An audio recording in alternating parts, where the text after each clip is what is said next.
Assalamualaikum warahmatullahi wabarakatuh. Kembali lagi bersama saya Tita, dan di sini saya ingin menyambung cerita saya yang kemarin sudah sampai di standar kompetensi dasar.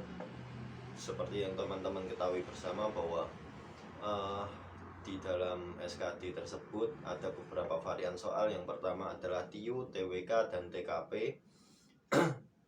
Untuk tahun 2019 kemarin, soal yang paling sulit menurut saya dan juga rekan-rekan yang mengalami SKD adalah TWK, yaitu tes wawasan kebangsaan, di mana banyak soal yang menghabis begitu panjang dan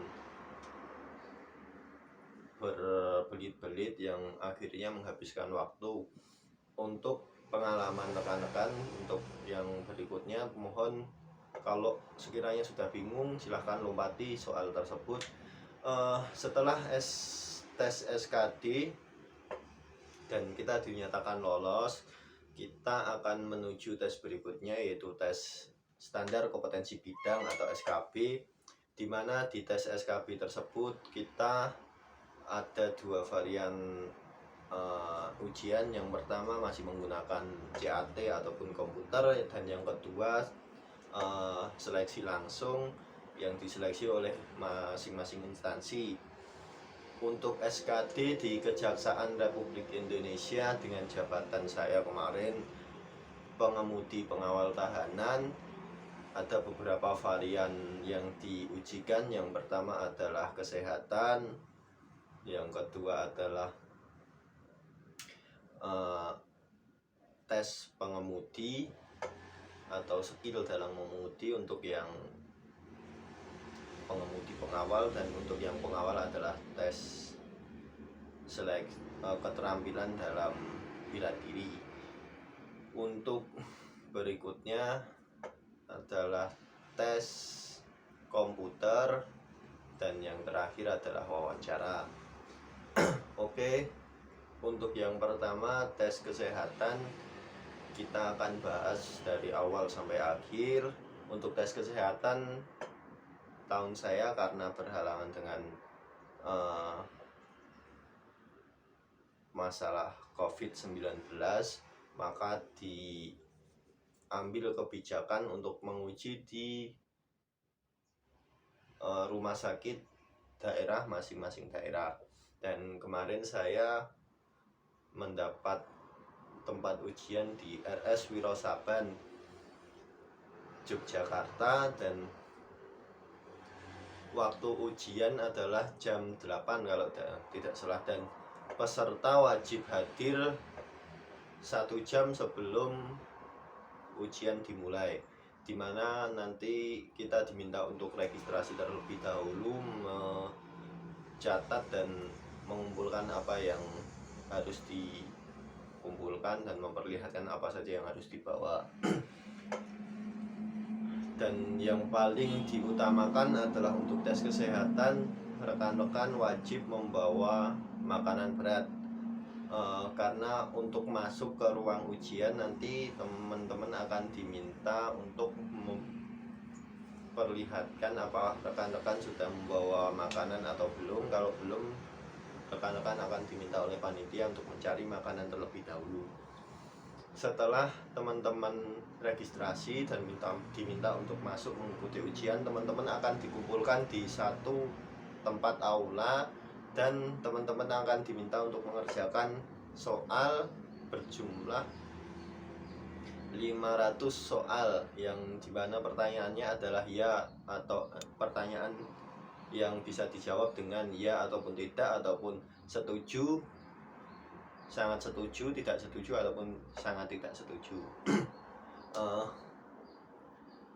Soal tersebut untuk mengetahui psikologi dari peserta, dan setelah psikotes kita akan diminta untuk masuk ke lab untuk diambil sampel darah, kemudian balik lagi ke aula yang digunakan untuk tes psikotes tadi, dan kita diminta untuk langsung makan makanan yang kita bawa, Kemudian setelah habis kita tunggu 5 menit sampai 15 menit, kita akan dipanggil lagi dan pengambilan sampel darah yang kedua.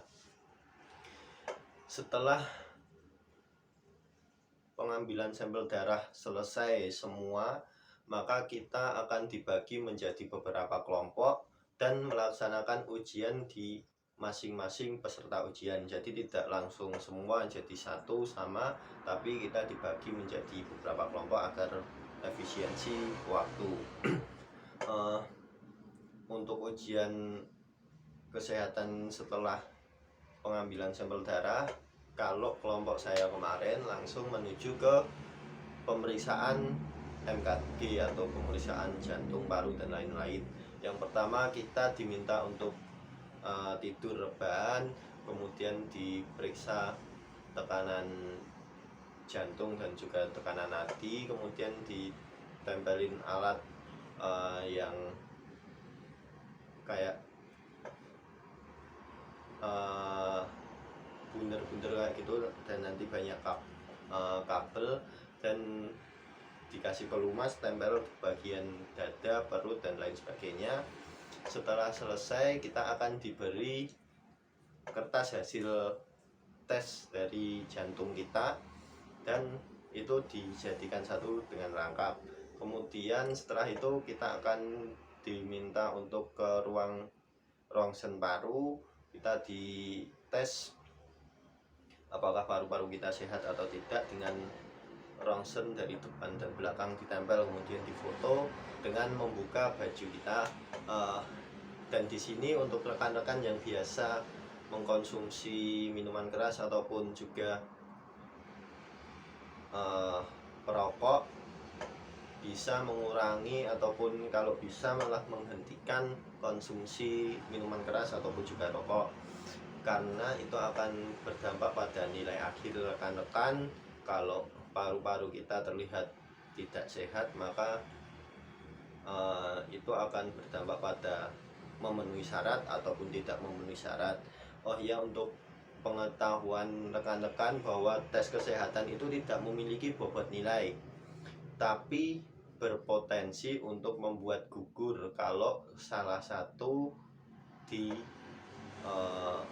kriteria yang diminta itu tidak memenuhi syarat ataupun TMS. Jadi rekan-rekan harus benar-benar menjaga kesehatan rekan-rekan, dan jangan lupa kalau bisa sebelum memulai ujian rekan-rekan melakukan general check up dan memperbaiki yang bisa diperbaiki. Setelah rekan-rekan setelah itu kelompok saya menuju ke bagian pemeriksaan THT. Kita diperiksa tenggorokan, apakah ada amandel atau tidak, kemudian hidung ataukah ada pilip atau apa itu yang benjolan, kemudian telinga kita apakah sehat atau tidak, dan pendengaran kita normal atau tidak. Setelah itu kita pemeriksaan mata, yang dimana ada dua variabel pemeriksaan. Yang pertama adalah rabun senja ataupun mata minus, dan juga buta warna. Dan di sini rekan-rekan akan dites secara bergantian. Pesan saya ketika rekan-rekan menutup mata jangan terlalu menekan mata, karena nanti waktu kita diminta untuk memindah pandangan yang harus diperiksa, mata akan menjadi blur dan susah untuk melihat. Kemudian setelah pemeriksaan mata, kita dituntun untuk ke bagian selanjutnya, yaitu pemeriksaan kejiwaan dengan metode wawancara. Di wawancara kejiwaan saya dipertanyain pertanyaan-pertanyaan yang umum, mulai dari pernah bekerja di mana, kemudian di pekerjaan pernah punya masalah apa tidak, pernah keluar secara tidak hormat di perusahaan apa tidak, kemudian pernah memiliki masalah dengan rekan kerja ataupun atasan ataupun tidak. Tapi ada beberapa juga dari rekan-rekan yang mengikuti seleksi yang diminta untuk menggambar pohon ataupun juga buah dan lain sebagainya. Tapi alhamdulillah saya waktu itu cuma dipertanyain terus diminta untuk keluar.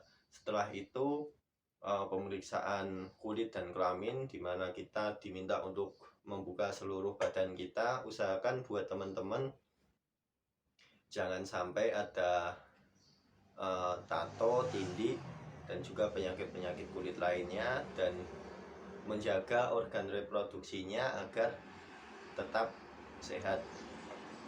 Karena di sini kita akan ditelanjangi, kemudian diperiksa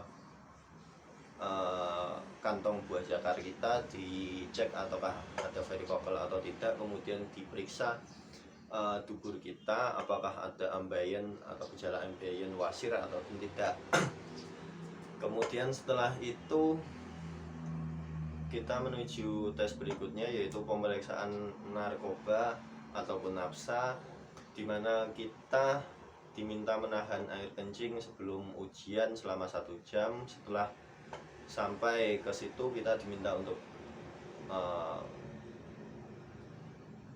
menaruh urin kita di wadah yang sudah disediakan oleh panitia. Kemudian kita diberi pertanyaan umum tentang keterlibatan kita dalam hal-hal yang berbau zat adiktif, apakah pernah atau tidak. Kemudian setelah selesai hasil dari lab narkotika tersebut, kita kumpulkan bersama dengan jawaban kita tentang pertanyaan keterkaitan kita terhadap nafsa. Lalu kita menuju tes terakhir, yaitu tes kesehatan umum, di mana kita diperiksa mulai dari tekanan darah kita, kemudian masuk ke ruangan dicek denyut nadi, apakah memiliki gejala penyakit lambung seperti MAH ataupun asam lambung atau tidak, dan dipertanyai penyakit yang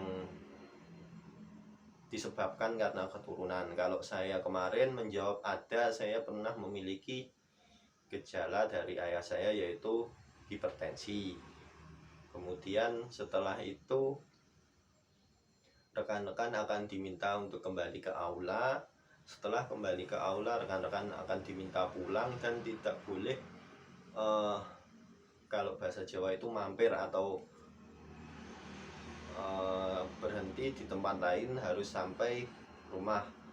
Perlu rekan-rekan ketahui bersama bahwa kalau rekan-rekan ketahuan setelah mengikuti ujian main ke tempat lain, maka